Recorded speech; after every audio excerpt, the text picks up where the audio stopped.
I've got a flat on the PW50, and I looked on YouTube. There were a few videos on how to remove the back tire. It seemed to me, and I could be wrong, but it seemed to me like they were removing too many parts. So I've never done this before. I've never worked on the back end of it before. Not exactly sure what I'm going to get into. I believe they were removing the back seat and I think this back grab bar and things like that. Maybe that's needed, maybe not. I don't know. We'll find out. But anyways, I'll go ahead and get into it now.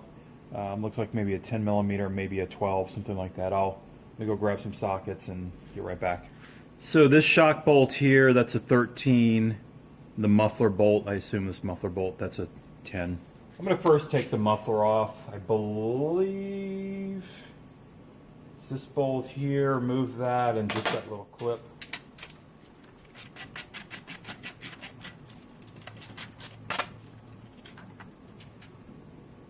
Grab you some pliers. Grab on both sides of that. Pull this clamp down.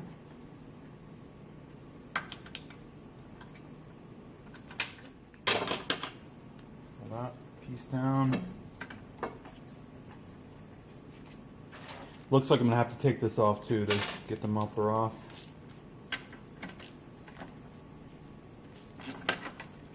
There we go. So there's a little spacer. Once I loosen this up, the muffler comes right off. So really, so far, not exactly sure if I have to take the shock off at all. We'll get into that in a second. And it is 12 millimeter.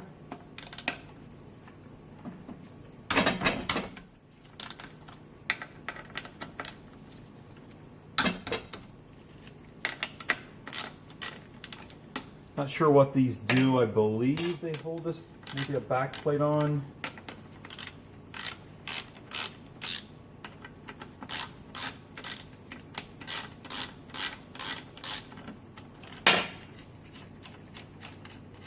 So yeah, it does look like we have to remove the axle bolt there.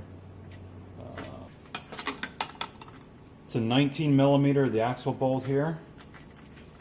And this stand, I made this stand. It's not the. I love the stand. It's probably not the best stand to use for this. It doesn't take very much weight to kind of rock the bike back, so I may have to improvise here.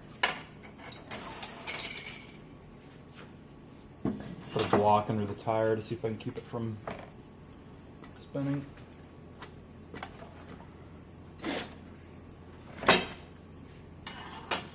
Yeah, we have to keep the, get a screwdriver or something, a block of wood in between the spoke and the swing arm. So that's number one. Once I do that, once I get it back on here, enough pressure, then it should break free. So I think this may work. This was actually the stand that the previous owner built for the bike. So I'm just going to stick it in here. It should be enough to kind of hold in place.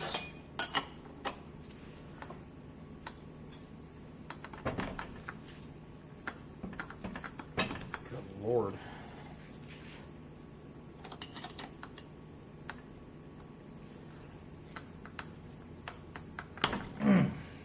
That was on there, probably a lot tighter than it needed to be.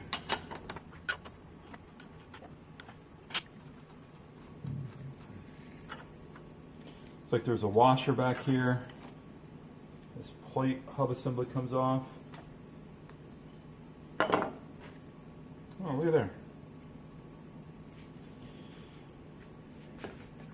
You can see, so the swing arm has a little cut on the bottom. I don't know yet, but I may be able to get the tire off. I don't know. I may have to pull just this plate off, and I think we're golden. But just while we're looking, this is what that part looks like.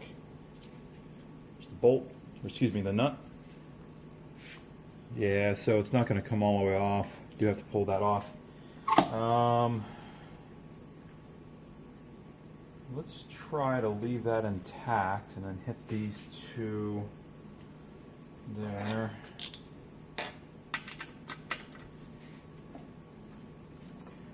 One of the things typically with motorcycles, not always, but often the bolts that are similar or on the same part usually, oftentimes, are the same size. So I believe these were 12 if I'm not mistaken.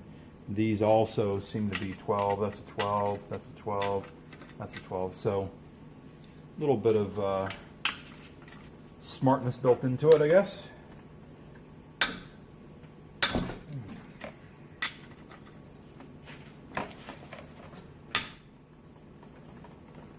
Man, those things are on there.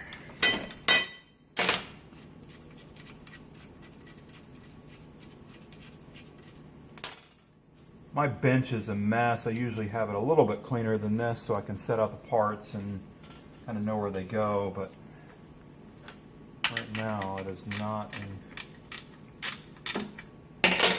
good working condition. I had this on the bench for probably longer than that, 4 months now, waiting to do this job. Camera died, and so I'm using my cell phone.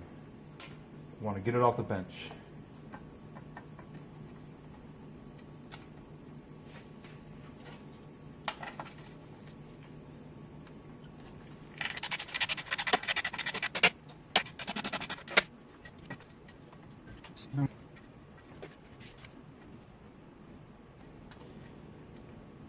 I'm going to go ahead and take this off. Looks like maybe I do have to take that exhaust off. Well, let's see. Just one trick. Just keep this little whole thing intact when you pull this off. That way, you may even want to bolt it back into the shock. That way you don't lose it. You know how it goes back. Yeah, actually good. So it looks like, I'm guessing, I may be able to, this looks like it's going far enough out such that I can pull that tire out. Let me wrap. I'm going to zip tie the shock out of the way.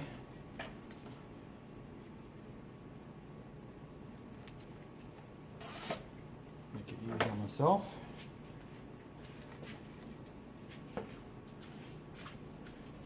Great company.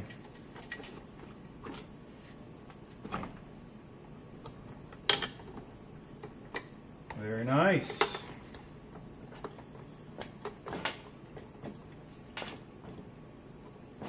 Well, speak too soon.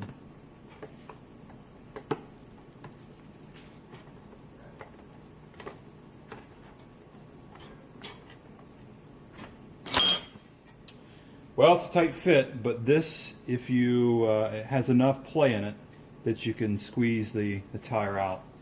So, show you what the back side of this looks like. So here's the brake hub here, brake pads. So that's what the back side of that assembly looks like. There's the grooves, drive shaft, and they've got little grooves in here that slides onto. So pretty straightforward, nice little design. I'm gonna go ahead and just put a new tube in here. I'm probably gonna leave it deflated, not inflated, whatever you want to say, to make it a little bit easier to put in. This was not the easiest to get out, but you know, just give myself some extra room. So I will go ahead and change this and then do the reverse, but I'll speed that up so it's not a lengthy process. So I'll be right back. So I've got the new tube on. Took me maybe 10 minutes to get the old one off, the new one on. Just in case you don't know, use something like 409, something that you can spray on. It'll eventually evaporate. So what I typically do is spray it on when I'm removing the old one, helps get the tire off the rim.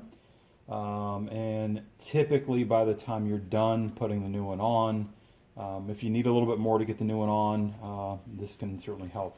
So, but it's slippery enough to get everything off and of course evaporates. So if you didn't know, now you know. So pretty much I'm just going to go the reverse of how I took it all off.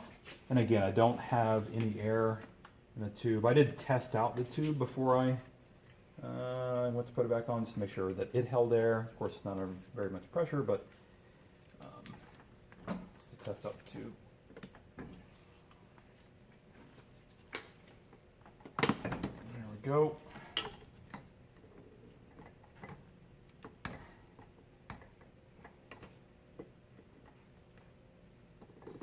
Be careful, there's threads there. Get it over the brake shoes. There we go. So basically, you just need to make sure that you align it to the drive shaft. The threads are on, or the grooves that are on the drive shaft. It should be good to go. So from here, just a reverse process of the removal.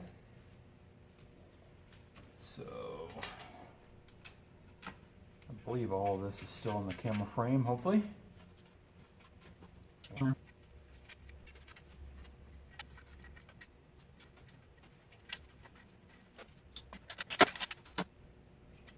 It's probably a good idea at this point to go ahead and put air in the tire. Maybe let, as you're putting it back together, ensure that it holds air, but I'm pretty confident. Worst case, I have to take it off, back off. It's not a huge deal. So I'm sure there's a torque spec. You can use this information at your own risk. I typically have just worked on enough motorcycles that I'm pretty comfortable with my own tightness, if you will. I do believe that they were on probably a little bit tighter than they should be. So be cognizant of that fact and not try to tighten them too much. All right.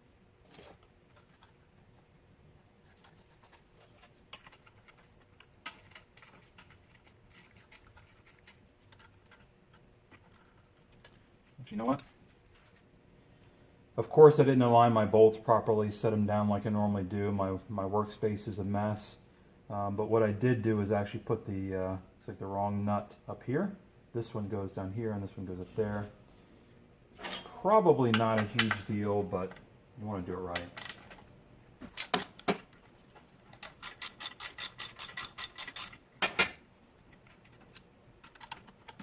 The reason why I noticed that, there's two bolts that are similar that clearly should be together.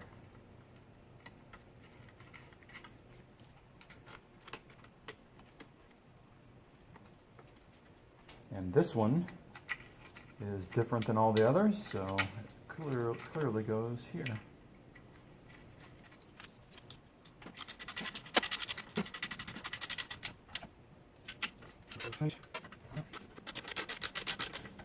These I'm just going to barely snug to get this actual bolt tight first. Remember your block of wood or something to block it. Make sure it doesn't hit on your brake or anything that's critical. So I think it should be enough to hit on that shock right there.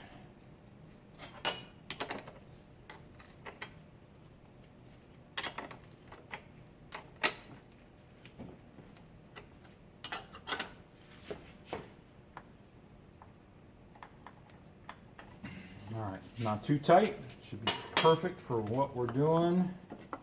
Not racing supercross here. Even still, you probably don't need it that tight.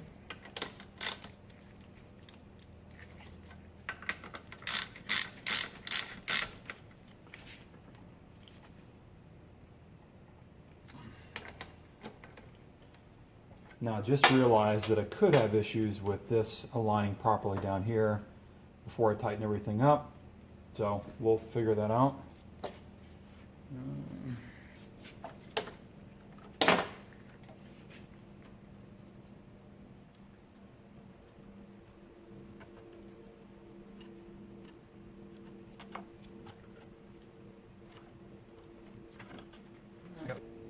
So make sure you just hand tighten it.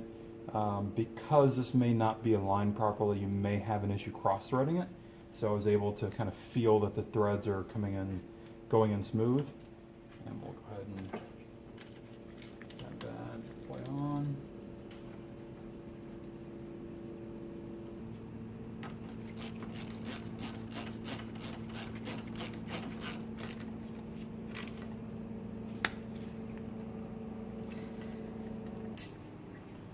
Forgot to put in the spacer.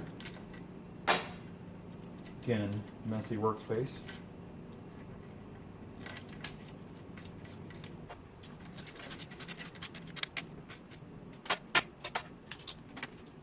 what I do is just kind of a final check of all the bolts. I know I just did those two, they're fine. Just to make sure I've not missed anything. Snug up. So there you go. Sorry for kicking the camera. There you go. So again, I believe others took the seat off, and it's not much to take the seat off, but we're unbolting plates and things like that. I don't think that it's fully needed. Be careful bending this out. You may want to just make sure you don't, of course, don't bend and put any too much stress here. But to me, I was able just to bend out just enough by taking these bolts off to get access to the tire. Oh, and of course, put your friggin' muffler on before you bolt this stuff up. Right.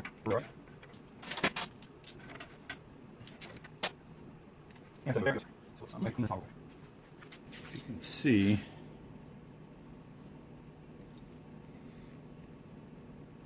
pretty gunky in there. Be willing to bet this thing's full. Just gunk. It's probably worth a upgrade. Exhaust is probably all clogged up in there too. But my son is not fast enough to need it, but that's okay. I wasn't at his age either. Now, I literally don't remember where this goes. I believe it goes on the outside here, but something just to pay attention to. Yeah, it looks like it goes right in there. That's probably a smart thing to do. Go ahead and let's see if it works. Go ahead and tighten it up there, and it actually holds all this for me. And then we can adjust after. This clamp is kind of bent out a little bit. I'm going to smash them together. Probably due for a new one. There we go. What I like to do is once you get it on, kind of turn it in a little bit. Not so much that you can't access it. However, if somebody falls or whatever, that could dig into the leg. Turn it just a little bit. You can always spin it back by hand.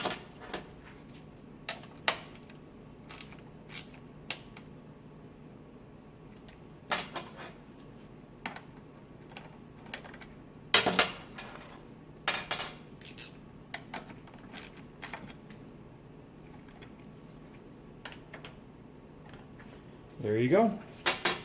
Hope that helped. Thanks for watching.